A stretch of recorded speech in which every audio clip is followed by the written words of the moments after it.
Bilang patunay ng matibay na paninindigan nito sa pagpapaigting ng kamalayan ng kabataan at pagpapanatili ng kapayapaan sa komunidad, nagsagawa ng malawakang talakayan ang Puerto Princesa City Police Office, Police Station 4, kaugnay ng programang Kabataan kontra Droga at Terorismo noong ika-23 ng Agosto taong kasalukuyan sa Barangay Marufinas. Pinangunahan ang aktibidad ni Police Corporal Ellie Rose D. Evio, WCPD-PNCO sa ilalim ng pamumuno ni Police Captain Justin Kenneth A. Dalion, Acting Station Commander.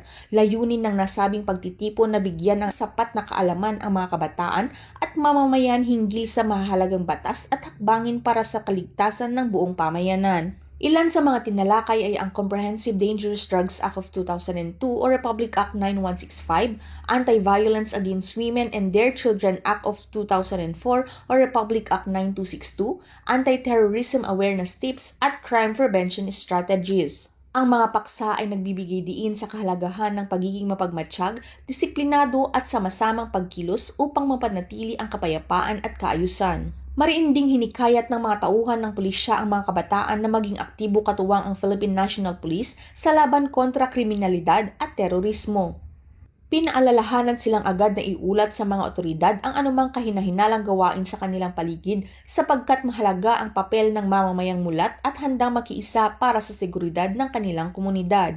Ang inisyatibong ito ay sumasailalim sa patuloy na advokasya ng Philippine National Police na gawing katuwang ang kabataan sa nasyonal na pagpapaunlad sa pamamagitan ng pagtatanim ng kamalayan, pakikilahok at pagbabantay tungo sa isang mas ligtas at mas matatag na bagong Pilipinas. Mula dito sa Calapan City, Oriental Mindoro, ako ang inyong PNN correspondent, Patrolwoman Christine Lorenzo, alagad ng batas, tagataguyod ng Balitang Pulis.